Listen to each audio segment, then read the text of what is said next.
ஒட்டேக்காராக்கள் இங்கே பாசிபிளாக இருந்து வந்து வாழச்சின பிரதேசத்துக்கு பிச்சை போடுறதுக்கு நாங்கள் கேட்கணும்.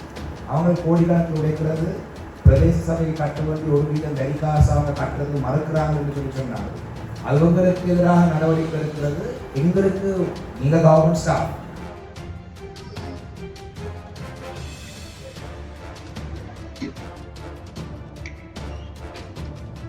அடுத்த கூட்டத்துக்கிடையில கடிதமும் போட்டு நீங்க ஹெட் ஆஃபீஸர் வாங்கி தருங்கட்டா நாங்கள் உங்களுக்கு தான் எக்ஸ்பெக்டேஷன் கால் பண்ணுவோம். பாலத்தீன பிரதேச சபைக்கு 1% படி பார்த்தாங்க கிட்டத்தட்ட ஒரு 20 கோடி கிட்ட வேற வரும். மக்களுக்கு ஒவ்வொரு வட்டாரத்துக்கும் வந்து கிட்டத்தட்ட 1.5 கோடி ரூபாய் வீதத்துக்கும் செய்யலாம். இப்போ ஒட்டைக்காராக்கள் இந்த காசு கட்ட போறாங்க இல்லை. இல்லை என்னென்றால் இது உங்களுக்கு ஒரு பொறுப்புன்னு இருக்கு. நீங்க தான் இந்திய டூரிஸ்ட் போர்டுக்குரிய பிரதிநிதி. நீங்கள் இதுல எங்களுக்கு பதில் சொல்ல வேண்டியால் நீங்கள் ஹோட்டலுக்கு அந்த தரவுகளை தகவல் எடுத்துட்டு டூரிஸ்ட் போர்டுக்கு 1% ஆகும் கட்டுறாங்க. சரிதானே? டூரிஸ்ட் போர்டுக்கு 1% எவ்வளவு கட்டுறாங்க? எனக்கு சம்பந்தம் இல்லை. அதுக்கு ஒரு டிவிஷன் இருக்கு. சரி, எந்த டிவிஷனும் நீங்களே இங்க ரெப்ரசன்டேட்டிவ் இருக்கீங்க. எனக்கு சம்பந்தம் இல்லை. இங்க பே பண்ணுங்க கிளம்பி. அது சரி, உங்களோட டிவிஷன் உங்களோட டிபார்ட்மெண்ட் தான் பே பண்றாங்க. கவர்னர்ல கட்டலாம். கவர்னர் எனக்கு தெரியும். கவர்னர்ல கட்டுறாங்க. உங்களோட டிபார்ட்மெண்ட் நீங்க உங்களோட கையில் இல்லாட்டி உங்களோட டிபார்ட்மெண்ட் தானே அது. அப்ப நீங்க எங்களுக்கு நீங்க அறிஞ்சு இருக்கிறீங்க. நாம கூட கேட்கலாம். நான் தான் கேட்டேன். நீங்க எனக்கு சொன்னீங்க 2 லட்சம் 3 லட்சம் ரூபாய் கட்டுறது. நான் திரும்பி நான் ஒட்டைக்காராக்கள் இங்க பாசிபிளாக இருந்து வந்து வாழச்சின பிரதேசத்துக்கு பிச்சை போடுறதுக்கு நாங்கள் கேட்கணும். அவங்க கோடிக்கணக்கில் உழைக்கிறது, பிரதேச சபைக்கு கட்ட வேண்டிய ஒரு வீதம் வரி காசு அவங்க கட்டுறது மறுக்கிறாங்கன்னு சொல்லி சொன்னாங்க. அது உங்களுக்கு எதிராக நடவடிக்கை எடுக்கிறது. எங்களுக்கு நீங்க கவர்மெண்ட் ஸ்டாஃப், வாழச்சின பிரதேச சபை கவர்மெண்ட் டிபார்ட்மெண்ட். இந்த கவர்மெண்ட் டிபார்ட்மெண்ட்டுக்கு வர வேண்டிய அந்த ஒரு வீதம் வரிய எங்களுக்கு ஒரு வீதம் வரி எடுத்து தர வேண்டியது உங்களுக்கு ஒரு பொறுப்பு இருக்கு. சரி, அவங்க கட்டையிலான்னு சொல்றாங்கன்னா உங்களுக்கு நாங்கள் எத்தனை கடிதம் போட்டிருக்கோம்? செக்ரட்டரி எத்தனை கடிதம் போட்டிருக்கீங்க? எத்தனை போட்டிருக்கீங்க கடிதம்? 10 கடிதம் போட்டு. அப்ப நீங்கள் அடுத்த ஸ்டெப் என்னடா சேர்மன் நான் ப்ரப்போஸ் பண்றேன். லெட்டர் எங்களே போடல. அவருக்கு போடலையா காப்பி? அவருக்கு காப்பி போட்டு டிஸ்ட்ரிக்ட்ல காய்ச்சி விஜிதேரா மினிஸ்டர் காய்ச்சி என்ன பேர் ப்ரொஃபஸரா அப்படித்தான் எல்லாரும் சொல்லி இருக்கிறாங்க. என்டிவில சர்டிபிகேட் இல்ல. சபாநாயகர் சர்டிபிகேட் எடுக்கிறாங்க. ஜப்பானுக்கு நடந்து போயிருந்தாலும் இப்ப 2 தடவை போய் வந்திருக்காங்க. போய் சொல்ற சபாநாயகர். சரி, அதை விடுவோம். இப்ப அவரோட மினிஸ்டரோட டெப்யூட்டி மினிஸ்டரோட காய்ச்சலாம்.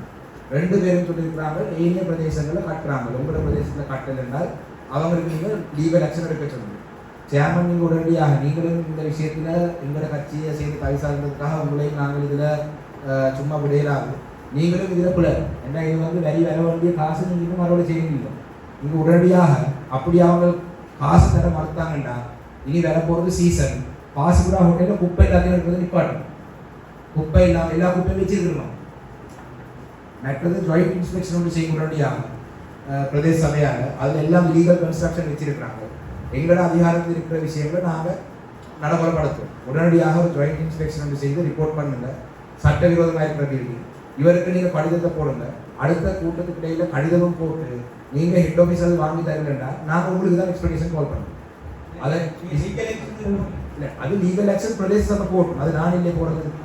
ஆனால் கொஞ்சம் இருக்கு. இந்த டிசிசி மீட்டிங்க்கு நாங்கள் சேர்மன் டிசிசி மினிஸ்டர் போடுங்க. நான் ரிக்வெஸ்ட் பண்றேன். இந்த இன்சார்ஜுக்கு வந்து நாங்கள் சொல்றோம் டிசிசிக்கு அவங்கள ரெவன்யூ அந்த ஹோட்டலில் ரெவன்யூ சம்பந்தமான கணக்கறிக்கை இந்த டிசிசி சப்மிட் பண்ண சொல்லி கேட்குறோம். அவர் அப்படி செய்ய எழுத்து மூலம் போடுங்க. அது அவர்கிட்ட பொறுப்பு. லீகல் இல்லை, அது லீகல் இல்லை, அது லீகல் இல்லை. அக்கௌண்டிங் லீகல், அது தகவல் அறிவிச்சா போட்டாலே தரவர். சரி, நீங்க கொஞ்சம் பிறகு உங்களுக்கு விருப்பமானது செய்யறது நாங்க வேற இல்லை. சரியா? நீங்க அதுக்கு பிறகு நாங்க எடுக்கிற நடவடிக்கை நீங்க ஃபேஸ் பண்ணுங்க. நீங்களும் நீண்ட காலமா இந்த பிரதேசத்துல வேலை செய்றீங்க.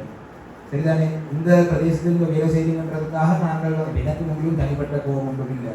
இந்த காசு நான் பிரதேச சபையால ஒட்டையிலார் எடுக்க சொல்றது வாழத்தீன பிரதேச சபைக்கு 1% படி பார்த்தாங்க கிட்டத்தட்ட ஒரு 20 கோடி கிட்ட வேற வரும். ஒழுங்கான கணக்கு காட்டும். 20 கோடி ரூபான்னு சொன்னா எங்களோட மக்களுக்கு ஒவ்வொரு வட்டாரத்துக்கும் வந்து கிட்டத்தட்ட 1.5 கோடி ரூபாய் வீதத்துக்கும் செய்யலாம். எவ்வளவு வேலை செய்யலாம் பிரதேச சபையால? பிரதேச சபைக்கு நிதி இல்லை. இந்த என்பிபி அரசாங்கம் வந்தா கூட IMF திட்டத்துக்கு கீழே ஒவ்வொரு பிரதேச ஊழியர்களுக்கு உரிய சம்பளமும் பிரதேசம் தான் கட்டணும். இது பிள்ளையான தகவல். இது எம்பிபி அரசாங்கம் வரம்புகள் இருந்து சரி, நீங்க உங்களுடைய அரசாங்கம் வந்து ஏற்கனவே ரணிலுக்கு கையை தூக்க இருக்கு. IMF ஒரு ரணில் கையை தூக்காம இல்லை. IMF திட்டத்திலிருந்து நாங்க வெளியில வருவோம், பிளிச்சரிவோம், முட்டையிலன்னு சொல்லி வந்தாங்க. நீங்க சொல்றது எல்லாம் சரி, நாட்டு மக்களுக்கு தெரியும் என்ன சரி என்ன பிள்ளைங்க. நீங்க எல்லாம் சரியா சரி விடுங்க. என்னண்டா இவங்களுக்கு நாங்க கேட்கிறோம் அந்த கணக்கறிக்கை தர சொல்லி டிசிசி இவருக்கு தான் இன்ஸ்ட்ரக்ட் பண்றோம். இவருக்கு லீகலா போடுவோம். இவருக்கு லீகலாக செய்யலாட்டி அவர்களுக்கு மூலம் எங்களுக்கு அது போடும். நான் லாஸ்ட் மீட்டிங்ல சொன்ன ஒரு கலப்புல அவங்க நான் நிறைய இவங்க ஹோட்டலியத்தை காய்ச்சினேன். அவங்களுக்கு டிசிஷன் மேக்கர்னு சொன்னேன். நான் லாஸ்ட் மீட்டிங்ல சொன்னேன். அப்போ நீங்கள் ஒரு அவங்களோட சேர்மன் மேனேஜிங் டைரக்டர் அது நிமிஷம் ஆயிருந்தா அது நாங்க அது அன்ஒஃபிஷியலா செய்யறதான். யாரு நாங்க ஒரு ஹோட்டல்ல இருக்கிற சேர்மன்ட்ட போய் இதை காசை கட்டுங்கிறது அன்ஒஃபிஷியலா செய்யணும். இது டிசிசி என்றது வந்து லீகல் பாடி. இது பிரதேச அபிவிருத்தி கூட்டம் வந்து இது சட்டப்பூர்வமாக நடக்கிற கூட்டம். இதுல தீர்மானம் எடுக்கிறதும் தனிப்பட்ட ரீதியாக இருக்கிறது ரெண்டு விஷயம். தலைமையில் அப்படி ஒரு மீட்டிங் நடத்துறது அவருக்கு ஏழாக அவருக்கு ஏழாக பதில் போடட்டும். நாங்க கேட்கிறோம் டிசிசிக்கு தர சொல்லி உங்களுக்கு 1% பே பண்றாங்க தானே, இவருக்கு பே பண்ற அமௌண்ட்டை கேட்போம். இதுல சுற்றுலாத்துறை சம்பந்தமான முழு கோஆர்டினேஷனும் உங்களுக்கு தான் இங்கே அலோகேட் பண்ணப்பட்டிருக்கு. அந்த ஹோட்டலை ரெகுலேட் பண்ணி பே பண்ண வைக்க வேண்டிய நடவடிக்கைகள் என்ன எடுக்கின்றதாமோ தெரிய தானே வேணும். வந்து ஹோட்டலுக்கு வந்து நிறைய இது அது எங்கட பிரச்சனை இல்லை. நாங்க போட்டு போட்டு பார்க்கட்டும், சுவேஜை பார்க்கட்டும், அது எங்கட பிரச்சனை இல்லை. நாங்க பிரதேச சபைக்கு வர வேண்டிய 1% காசு உங்களுக்கு பே பண்றதுல எங்களுக்கு அறிக்கையை கேட்கிறோம். நான் சேர்மன் கடைசி முறை கேட்கிறேன், கொண்டிருக்கி டிசிசி சேர்மன் கேட்கிறேன், தீர்மானம் எடுக்கின்றாடுங்க இல்லாட்டி நேரத்துக்கு நாங்கள் அடுத்த விஷயத்தை நாங்க உங்களுக்கு தானே போறோம். நீங்க சேர்மனுக்கு சொல்லுங்க,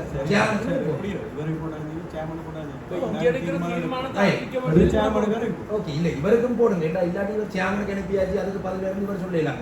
அதுக்கு பதில சேர்மன் கட்டி இவர் தான் சொல்லணும். சரிதானே? ரைட். 1% என்ன 1% அந்த ஃபிகர்ன்றது எங்களுக்கு நீங்க உங்களுக்கு பாரு பேமெண்ட். நாங்க லீகலா கொடுக்க இல்லை.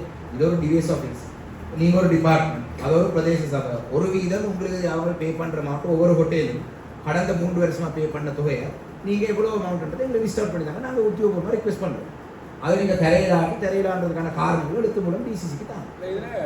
பாலச்சின பிரதேச சபை கடந்த காலத்துல என்ன தெரியும் தானே, ஹோட்டல்காராக்கள்கிட்ட காசு வாங்குறது. எங்கட தவிசாளர் காசு விஷயங்கள்ல வந்து சரியான நீட்டானார். 1 ரூபா காசும் வாங்க மாட்டார், அவர்கிட்ட காசையும் கொடுத்து கொண்டு இருக்கிறார். அவர் டீச்சரா இருந்து வர காசையும் அதில் இருந்து கொண்டு இருக்கிறார். அப்ப இப்ப இதான் பிரச்சனை இல்லை. இவ்வளவு அளவுக்கு ஒருவரும் கேட்க இல்லை. இந்த 1% தர சொல்லி நாங்கள் தான் கேட்கணும். ஆவர்கனைசருக்கு அடுத்தது 1%, ஆவர்கனைசர் வேற % வாரம் இவருடைய இதை முதல் சரிதானே.